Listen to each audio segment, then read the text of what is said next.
ഭാര്യയും ഭർത്താവും അവസാനം അവരുടെ ഭർത്താവ് മരിച്ചു, ഭാര്യ തനിച്ചായി. ആ ഭർത്താവിന്റെ മയ്യത്ത് പള്ളിക്കാട്ടിൽ കബറടക്കിയിട്ട് ആ ഭർത്താവിന്റെ ബന്ധുമിത്രാദികളും കൂട്ടുകാരും തിരിച്ചു വന്നു. ഭർത്താവ് മരണപ്പെട്ടു പോയ ദുഃഖത്തില് ഭാര്യ വീട്ടിലിരുന്ന് കരയുകയാണ്. ആ ഭാര്യയുടെ പൊട്ടിക്കരയുന്ന ഭാര്യയുടെ അടുക്കലോട്ട് വന്നിട്ട് ആ ഭർത്താവിന്റെ കൂട്ടുകാര് ചോദിച്ചു, അത്രേ നിങ്ങളുടെ ഭർത്താവിനെ കുറിച്ചുള്ള നിങ്ങളുടെ അഭിപ്രായം എന്താണ്? ആ ഭർത്താവ് ജീവിച്ചിരിപ്പില്ല, ആ ഭർത്താവ് പള്ളിക്കാട്ടിൽ ഉറങ്ങുകയാണ്. ഭർത്താവ് മരിച്ച ദുഃഖമോത്ത് പൊട്ടിക്കരയുന്ന ഭാര്യയോട് ചോദിച്ചാൽ ആരാണ് ഭർത്താവെന്നറിയുമോ? ലോകൈക ഗുരുനബി മുഹമ്മദ് മുസ്തഫ അള്ളാന്റെ റസൂലായിരുന്നു. റസൂലുള്ളാഹിയുടെ ഭാര്യയോടാണ് ചോദിക്കുന്നത്. ബീവി ആയിഷ റളിയല്ലാഹു അൻഹയോടാണ് ചോദിക്കുക. അള്ളാന്റെ റസൂലിന്റെ ഖബറടക്കം കഴിഞ്ഞപ്പോ അനസ് റളിയല്ലാഹു അൻഹു അടക്കമുള്ള സഹാബാക്കൾ ആയിഷ ബീവിയുടെ അടുക്കലെത്തി. അള്ളാന്റെ റസൂല് വിട പറഞ്ഞ ദുഃഖത്തിന്റെ കടലിന്റെ ഉള്ളിൽ ആയിഷ ബീവി കരഞ്ഞുകൊണ്ടിരിക്കുമ്പോ സഹാബത്ത് ചോദിച്ചു, പത്ര ഉമ്മുൽ മുഅ്മിനീൻ ആയിഷ ബീവിയെ, നിങ്ങളുടെ ഭർത്താവായ റസൂലുള്ളാഹിയെ കുറിച്ച് നിങ്ങളുടെ അഭിപ്രായമെന്ന് പറഞ്ഞു തരുമോ? സഹോദരങ്ങളെ, ഈ സദസ്സിന്റെ ഒരേ ഒരു സന്ദേശം പറയട്ടെയോ? നമ്മളെ മരിച്ചു മണ്ണിന്റെ അടിയിൽ പോയാൽ ഭാര്യയോട് ചോദിച്ചാൽ ഭാര്യ പറയണം. ആയിഷ ബീവി പറയുകയാണ്, എന്റെ ഭർത്താവിന്റെ സ്വഭാവം എന്തെന്നറിയുമോ? കാന ഖുലുഖുൽ ഖുർആൻ,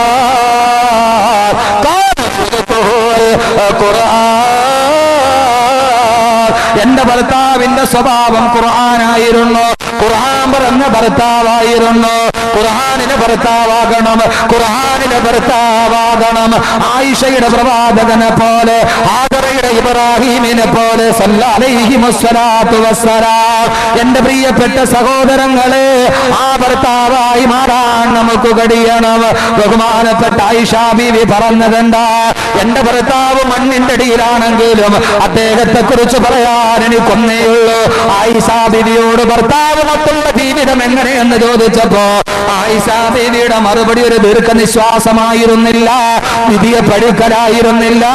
ആയിഷ ബീവി പറഞ്ഞ മറുപടി, കാന ഖുലുഖുൽ ഖുർആൻ,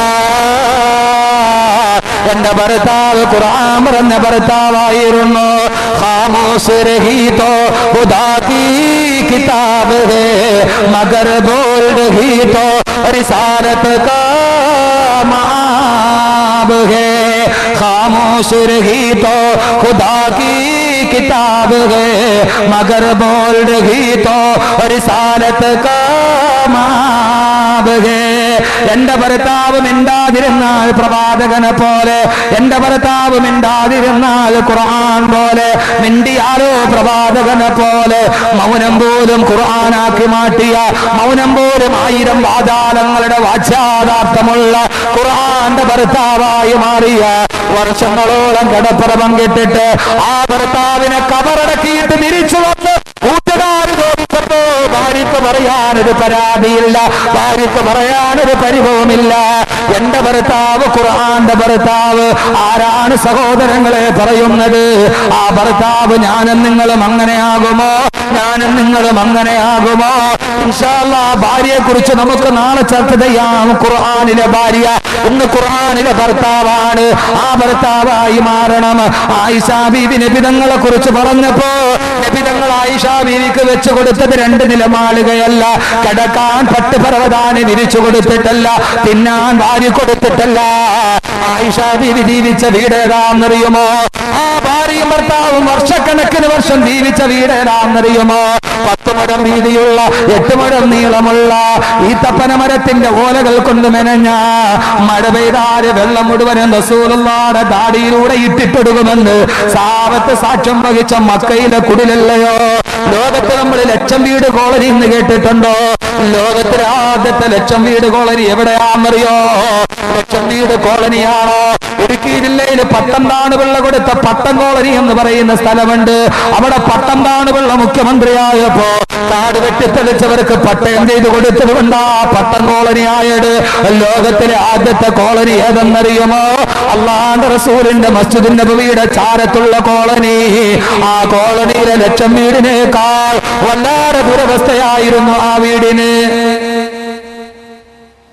ആയിഷ ബീവി റളിയല്ലാഹു തആല അൻഹ അള്ളാന്റെ റസൂല് വഫാത്തായപ്പോ എന്റെ ഭർത്താവ് ഖുർആനിലെ ഭർത്താവാണെന്ന് പറഞ്ഞ് അള്ളാന്റെ റസൂൽ ആയിഷ ബീവിയെ 5 സ്റ്റാർ ഹോട്ടലിൽ താമസിപ്പിച്ചിട്ടല്ല. ആയിഷ ബീവി ഏത് കഷ്ടപ്പാടിൽ ജീവിച്ചിട്ടാണ് ഇത് പറഞ്ഞതെന്ന് അറിയുമ്പോഴാണ് നമ്മുടെ ജീവിതവും ഈ ജീവിതവും ഒക്കെ എവിടെ എത്തുന്നു എന്ന് മനസ്സിലാവുക. ആ ഭർത്താവിനെ കുറിച്ചൊരു പരാതി ആയിഷ ബീവിക്കില്ല. ആയിഷ ബീവി റളിയല്ലാഹു തആല അൻഹ താമസിക്കുന്ന വീടിന്റെ കഥയാ പറഞ്ഞത്. 8 മുഴം വീതിയുള്ള 10 മുഴം നീളമുള്ള ഈത്തപ്പന മരത്തിന്റെ ഓലകളെ ചാരി വെച്ച മസ്ജിദ് നബവിയുടെ തൊട്ടുഭാഗത്തുള്ള കോളനി, അത് ആയിഷ ബീവി റളിയല്ലാഹു തആല അൻഹ താമസിച്ചിരുന്നു. മറുഭാഗത്താണ് അസ്മാ റളിയല്ലാഹു അൻഹയുടെ വീട്. പ്രവാചകന്റെ വീടിന് നേരെയാണ് പൊന്നുമോള് ഫാത്തിമയുടെ വീട്. അല്ലാഹുവിന്റെ റസൂലിന്റെ ഭാര്യമാര് താമസിച്ചിരുന്ന മസ്ജിദ് നബവിയുടെ പരിസരം അത്രയും ഇടുങ്ങിയ വീടുകൾ ലോകത്തൊരു കടൽവാരത്ത് പോലും കാണാൻ കഴിയില്ല. ആ ഒരൊറ്റ മുറിയിലാണ് ആയിഷ ബീവിയുടെ അടുക്കള. ആ 8 മുഴം വീതിയുള്ള മുറിയുടെ ഒരു ഭാഗം ഈത്തപ്പന മരത്തിന്റെ ഓല വെച്ച് മറച്ചിട്ടുണ്ട്. അവിടെയാണ് ആയിഷ ബീവി വസ്ത്രം മാറുന്നത്. എന്റെ പ്രിയപ്പെട്ട പെങ്ങളെ, ആവശ്യത്തിനും അനാവശ്യത്തിനും ഭർത്താവിനെ വല്ലാതെ ബുദ്ധിമുട്ടിക്കുന്ന പെങ്ങളെ, ആയിഷ ബീവിയുടെ വീട്ടിൽ റൊട്ടി ചുടാനൊരു കല്ല് പോലും ഉണ്ടായിരുന്നില്ല. തൊട്ടടുത്ത വീട്ടിലാണ് ആയിഷ ബീവി പോയി റൊട്ടി ചുട്ടുകൊണ്ടുവന്നിരുന്നത്. ഇത്രയും വലിയ പ്രാരാബ്ധത്തിന്റെ ഒരു കൊച്ചു കൂരക്കുള്ളിൽ ജീവിച്ചിട്ട് അവരെ രണ്ടുപേരുടെയും മണിയറ ഏടെന്നറിയുമോ? ആയിഷ ബീവിയുടെയും അല്ലാഹുവിന്റെ റസൂലിന്റെയും മണിയറ ഏടെന്നറിയുമോ? ആ മണിയറയിൽ വിരിക്കപ്പെട്ടത് പട്ടുമെത്തയല്ല. അല്ലാഹുവിന്റെ റസൂലിന്റെ വീടിന്റെ മുകൾ ഭാഗത്ത് മസ്ജിദ് നബവിയുടെ പണൽത്തരികളാണ്. ആ മണൽത്തരിയുടെ മുകളിൽ ഈ ഈത്തപ്പന മരത്തിന്റെ ഓല വെട്ടിയെടുത്തിട്ടാണ് റസൂലുള്ള കിടന്നുറങ്ങിയത്. മംഗലപുരത്തെ ഏത് വീടിനാണ് ഈ കഥ പറയാറുള്ളത്? സഹോദരങ്ങളെ, ഒന്നുമല്ലെങ്കിൽ ഒരു തടപ്പായില്ലാത്ത വീട് പറയാൻ കഴിയുമോ? ഒരു ഭാര്യയും ഒരു ഭർത്താവും ചോരിപ്പൊരിയുന്ന മടയത്ത് താഴത്തെ മണലിന്റെ മുകളിൽ ഒരു തെങ്ങിന്റെ ഓല വെട്ടിവെച്ചിട്ട് കിടക്കുന്നത് പോലെ കിടക്കുകയാണ്. ആയിഷ ബീവി പറയുകയാണ്, രാവിലെ ഉറക്കത്തിൽ നിന്ന് ഞാൻ എഴുന്നേൽക്കുമ്പോ എന്റെയും റസൂലുള്ളാഹിയുടെ ഈ ശരീരത്തിൽ കിടന്നിറങ്ങിയ മണൽത്തരികൾ പറ്റിപ്പിടിച്ചു കിടക്കുമായിരുന്നു. ഞാൻ എഴുന്നേറ്റാലുടനെ അല്ലാഹുവിന്റെ റസൂലിന്റെ പുറത്ത് തറച്ചു വെച്ചിരിക്കുന്ന മണൽത്തരികൾ ഞാൻ തൂടി മാറ്റുമായിരുന്നു. സഹോദരങ്ങളെ, വെറും ഓല വിരിച്ചിട്ടിട്ട് അതിന്റെ മുകളിൽ പട്ടുമെത്തയിൽ കിടന്നിറങ്ങിയ പെണ്ണ്, ഇന്നത്തെ പെണ്ണ് ഈ ത്യാഗത്തിന് തയ്യാറാകുമോ? എന്നിട്ടും ആയിഷ ബീവിക്ക് പരിഭവമില്ല. तेरे बरस है वही बूरिया, तेरी जिस्म पाक पीक कुबा वही तार तार गजा बजा, तेरी जिंदगी तेरी कमाल है, सल्लु अलैहि व आलिहि, सल्लु अलैहि व आलिहि. ഓ നബിയേ, ഫസീൽ ഹേ, അങ്ങേക്കൊരു കുടില് പോലുമില്ല. നമഹൽ തറ, അങ്ങേക്കൊരു കൊട്ടാരമില്ല. തെരി ഫർശ് ഹേ വഹീ ബൂരിയാ, അന്ന് കടന്നിറങ്ങിയത് ഈ ഈത്തപ്പന മരത്തിന്റെ ഓലയിലല്ലയോ നബിയേ? സഹോദരങ്ങളെ, ചോർന്നിരിക്കുന്ന ചെറ്റപ്പുറയോ ഈത്തപ്പന മരത്തിന്റെ ഓലയിൽ കെട്ടിപ്പിടിച്ച് വർഷങ്ങളോളം കിടന്നിട്ട് ആയിഷ ബീവിക്കെന്നാ തിന്നാനെങ്കിലും അല്ലെന്നുമുണ്ടോ? ആയിഷ ബീവി എന്ന ഭാര്യയുടെ വാക്കുകൾ തന്നെ കടമെടുത്ത് പറയട്ടെ. മുഹമ്മദിന് അല്ലാഹുവിന്റെ റസൂലിന്റെ വീട്ടില് 3 ദിവസം അടുപ്പിച്ച് തീ പുകഞ്ഞിട്ടില്ല. ഒരു ദിവസം ഉണ്ടെങ്കിൽ പിറ്റേ ദിവസം പട്ടിണിയാ, ഒരു നേരമുണ്ടെങ്കിൽ അടുത്ത നേരമില്ല. അല്ലാഹുവിന്റെ റസൂലിന്റെ വഫാത്തിന് ശേഷം ആയിഷ ബീവി റളിയല്ലാഹു അൻഹ കൂട്ടുകാരികളോട് റസൂലുള്ളാഹിയുടെ നിമിഷങ്ങൾ പറയുകയാ. ആയിഷ ബീവി പറയുന്നു, ഞാൻ ഒരിക്കൽ രാത്രിയിൽ വസ്ത്രം തുന്നിക്കൊണ്ടിരിക്കുമ്പോ എന്റെ കയ്യിൽ നിന്ന് സൂചി താഴെ വീണുപോയി. ആ സൂചി ഞാൻ ഇരുട്ടത്ത് തപ്പിയെടുത്തപ്പോ ആ സൂചി എന്റെ വിരലിലേക്ക് തുളച്ചു കയറി. ഞാൻ വേദനയോടെ റസൂലുള്ളാഹിയുടെ അടുക്കൽ ചെന്നപ്പോ എന്റെ ഭർത്താവ് അദ്ദേഹത്തിന്റെ ഉമിനീരെടുത്ത് എന്റെ കൈവെള്ളയിലോട്ട് ചേർത്ത് വന്നപ്പോ എന്റെ വേദനയെല്ലാം മാറിപ്പോയി. ഇത് കേട്ട് നിന്ന ഒരു കൂട്ടുകാരി റസൂലുള്ള വഫാത്തായതിനു ശേഷമാണ് ഒരു കൂട്ടുകാരി ചോദിച്ചു, ആയിഷ, എന്തിനാ സൂചി വീണപ്പോൾ ഇരുട്ടത്ത് തപ്പി നോക്കിയത്? വിളക്ക് കത്തിച്ചിട്ട് നിനക്ക് നോക്കിയാൽ ആ സൂചി കയ്യിൽ കയറുമായിരുന്നില്ലല്ലോ.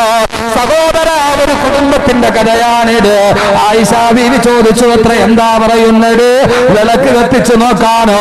അല്ലാഹുവിന്റെ റസൂലിന്റെ വീട്ടിലെന്ന് വിളക്ക് കത്തിക്കാനുള്ള മണ്ണെണ്ണയുണ്ടായിരുന്നെങ്കിൽ, വിളക്ക് കത്തിക്കാനുള്ള സൈത്തെണ്ണയുണ്ടായിരുന്നെങ്കിൽ അത് കുടിച്ചിട്ട് ഞങ്ങളുടെ ദാഹം തീർക്കുമായിരുന്നു. പറയുന്നത് ഒരു ഭാര്യ പറയുകയാണ്, വിളക്ക് കത്തിക്കാനുള്ള എണ്ണയുണ്ടായിരുന്നെങ്കിൽ അത് ഞങ്ങളെടുത്ത് കുടിക്കുമായിരുന്നു. കുടിക്കാനുള്ള പച്ചവെള്ളം വീട്ടിലില്ല, പിന്നെയല്ലേ വിളക്ക് കത്തിക്കാനുള്ള എണ്ണയുണ്ടാകുന്നത്?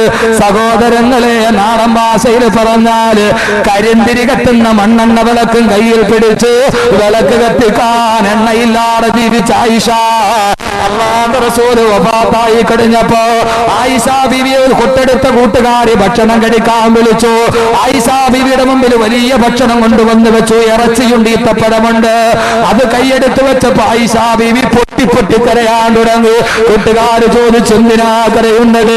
ആയിഷ ബീവി പറയുകയാണ്, എന്റെ റസൂലുള്ളാഹി ഞാനും തമ്മിൽ വീട്ടിൽ ജീവിക്കുമ്പോ എന്റെ റസൂലുള്ളാഹിയുടെ കൂടെ ഇരുന്നിട്ട് എനിക്ക് ഇങ്ങനെ ഒരു ഭക്ഷണം കഴിക്കാൻ കഴിയുന്നിട്ടില്ല. ഇന്നത്തെ സുഭിക്ഷമായ ഭക്ഷണം കാണുമ്പോ എന്റെ ഭർത്താവ് ഒന്നിച്ചുള്ള എന്റെ കട്ടതയുടെ ദിനരാത്രങ്ങൾ ഞാൻ ഓർത്തുപോയെന്ന് ഉമ്മുൽ മുഅ്മിനീൻ ബീവി ആയിഷ. ബോളിവുഡിന്റെ സിനിമാ താരങ്ങൾ നിന്റെ റോൾ മോഡലല്ല. ബോളിവുഡിന്റെ സിനിമാ താരങ്ങൾ നിന്റെ റോൾ മോഡലല്ല. പിപ്പാഷയും അമീഷ പട്ടായലും മീരാ ജാസ്മിനും ഒന്നും നിന്റെ റോൾ മോഡലല്ല. തങ്ങളെ ചരിത്രത്തിന്റെ ആയിഷയാകുമോ? ചരിത്രത്തിന്റെ മറിയമാകുമോ? ചരിത്രത്തിന്റെ ഫാത്തിമയാകുമോ? തങ്ങളെ ചെട്ടക്കുടിയിൽ ജീവിക്കുമ്പോഴും പരിഭവമില്ലാതെ തന്റെ ഭർത്താവിനെ കബറടക്കിയിട്ട് കൂട്ടുകാർ വന്നിട്ട് എങ്ങനെയാ നിങ്ങളുടെ ഭർത്താവെന്ന് ചോദിച്ചപ്പോ ഭർത്താവിനെ തള്ളി പറഞ്ഞില്ല. എങ്ങനെയാ പറയുന്നത്? എന്റെ ഭർത്താവിന്റെ സ്വഭാവം ഖുർആനായിരുന്നെന്ന് ബീവി ആയിഷ റളിയല്ലാഹു തആല അൻഹ. എന്താ അവരുടെ ജീവിതം? കുറ്റപ്പെടുത്തലുണ്ടായ? കുറ്റപ്പെടുത്തണമെങ്കിൽ ആയിഷ ബി അവന്റെ സഹോദരങ്ങളെ കുറ്റപ്പെടുത്തേണ്ടത്. നിങ്ങൾക്കറിയോ, നിങ്ങൾക്കറിഞ്ഞിട്ടുണ്ടോ? നിങ്ങൾ അള്ളാന്റെ റസൂലും ആയിഷ ബീവിയും, ഈ ആയിഷ ബീവിക്ക് അള്ളാന്റെ റസൂലിന്റെ ബന്ധത്തിൽ കുട്ടികൾ പോലും ഉണ്ടായിട്ടില്ല. ഭാര്യ പ്രസവിക്കാൻ താമസിച്ച ഭാര്യയുടെ കുഴപ്പം, ഭർത്താവിന്റെ കുഴപ്പം, അടിയായി ബഹളമായി. നിങ്ങൾക്കറിയോ സഹോദരങ്ങളെ, അള്ളാന്റെ റസൂലും ആയിഷ ബീവിയും ഇത്രയും വർഷം കിടപ്പറ പങ്കിട്ട് ഭാര്യ ഭർത്താക്കന്മാരായി ജീവിച്ചിട്ട് അവർക്ക് അള്ളാഹു ഒരു കുഞ്ഞിക്കാല് കാണാൻ ഭാഗ്യം കൊടുത്തില്ല. ആയിഷ ബീവി പ്രസവിച്ചിട്ടില്ല. എന്റെ പെങ്ങളെ ആയിഷ ബീവി പ്രസവിച്ചിട്ടില്ല. പ്രസവിക്കാത്ത ഉമ്മ, അതാണ് ബീവി ആയിഷ. ആഗ്രഹമില്ലാഞ്ഞിട്ടാണോ? സഹോദരിമാര് പറയും അവരൊക്കെ അള്ളാനെ പേടിയുള്ളവർ, അവർക്ക് മക്കളൊക്കെ വലിയ തടസ്സമായി ഇബാദത്തിന്. ഇല്ല പെങ്ങളെ, ഇല്ല. നമ്മൾ പഠിച്ചാൽ ഒത്തിരി ഉണ്ട് പഠിക്കാൻ. ആയിഷ ബീവിക്ക് വലിയ കൊതിയായിരുന്നു ഒരു കുഞ്ഞിനെ കിട്ടാൻ. ഉമ്മ എന്നതെന്റെ പൊന്നുമോള് വിളിക്കുന്നത് കേൾക്കാൻ ആയിഷ ബീവിക്ക് വലിയ കൊതിയായിരുന്നു. അല്ലാഹുവേ, ഉമ്മയെന്ന് വിളിക്കാൻ എനിക്കൊരു കുഞ്ഞ് പൈതലില്ലല്ലോ. അവസാനം ആ കൊതി കാരണത്താൽ ആയിഷ ബീവി തന്റെ സഹോദരനായ സുബൈർ റളിയല്ലാഹു അൻഹുവിന്റെ മകൻ അബ്ദുല്ലാഹിബ്നു സുബൈറിനെ എടുത്തു വളർത്തി. എന്നിട്ട് അബ്ദുള്ളയോട് പറഞ്ഞു, മോനെ ഉമ്മയെന്നൊന്ന് വിളിക്കുമോ? എന്നെ ഉമ്മ എന്നൊന്ന് വിളിക്കുമോ? അബ്ദുല്ലാഹിബ്നു സുബൈർ ആയിഷ ബീവിയെ ഉമ്മയെന്ന് വിളിച്ചു. ആയിഷ ബീവി ഉമ്മു അബ്ദില്ല, അബ്ദുല്ലയുടെ ഉമ്മ എന്ന് പറഞ്ഞുകൊണ്ട് നടക്കുമായിരുന്നത്രേ. ഒരു പൊന്നുമോൾ ഉമ്മയെന്ന് വിളിക്കാനുള്ള കൊതി കാരണത്താൽ ആ ഭാര്യ ഭർത്താക്കന്മാരുടെ ഇടയിൽ അവർക്കൊരു കുഞ്ഞു പറക്കാതിരുന്നിട്ട് പോലും അവർക്ക് ജീവിതത്തിൽ പരാതിയില്ലല്ലോ. എന്റെ ഭർത്താവ് കിടക്കുന്നു, ഖുർആനിലെ ഭർത്താവ്. കാന ഖുലുഖുൽ ഖുർആൻ. നമ്മുടെ കുടുംബം ഈ കുടുംബമായില്ലെങ്കിൽ എന്ത് കുടുംബമാണ്? തമ്മിൽ തല്ലിച്ചാവാനാണെങ്കിൽ, കുടുംബ കോടതിയിൽ കേസ് പറയാനുള്ളതാണെങ്കിൽ, ഓഡിറ്റോറിയത്തിൽ അടികൂടാനുള്ളതാണെങ്കിൽ, എന്തിനാണ് പെങ്ങളെ ഈ ജീവിതം?